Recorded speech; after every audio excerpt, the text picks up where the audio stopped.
28,000 అక్రమ కట్టడాలున్నాయండి. హైదరాబాద్ లో వర్షం నీళ్ళని తీసుకుపోయేటువంటి నాలాల మీద, స్టామ్ వాటర్ డ్రైన్స్ మీద 28,000 అక్రమ కట్టడాలని మెర్సీలెస్ గా ఒకటి మాత్రం చేస్తున్నాం. ప్రతి సర్కిల్ కు ఒక ఫ్లయింగ్ స్క్వాడ్ పెట్టమని ఇప్పుడు చాలా సీరియస్ ఆదేశాలు ఇవ్వడం జరిగింది.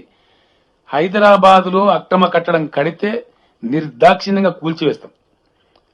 ఇక నుంచి అక్రమ కట్టడాలు ఎట్టి పరిస్థితుల్లో హైదరాబాద్ లో అనుమతించబడాయి. నంబర్ 1. కట్టదలుచుకున్న కూడా నేను హెచ్చరిక చెప్తా ఉన్నా, కట్టి మీ ఆస్తి చెడగొట్టుకోకండి, డబ్బులు పాడు చేసుకోకండి. దయచేసి నిర్దాక్షిణ్యంగా ప్రభుత్వం కూల్చివేస్తుంది. ఒకటి, లేకపోతే ఇటువంటి సిచ్యువేషన్ వస్తుంది. తర్వాత ఈ 28,000 నాలాల మీద కట్టిన అబ్స్ట్రక్షన్స్ కూడా తొలగించాల్సిన అక్కర ఉంటుంది. మీడియాతో నా ప్రార్థన, దయచేసి మీరు ఇప్పుడు ఎట్లయితే రిపోర్ట్ చేసినంత సమస్యను ఇవి కూల్చేటప్పుడు కూడా మీరు పాజిటివ్ ధోరణితో కరెక్ట్గా కూలుస్తున్న ప్రభుత్వం సపోర్ట్ చేయాలి. అది ధర్మం.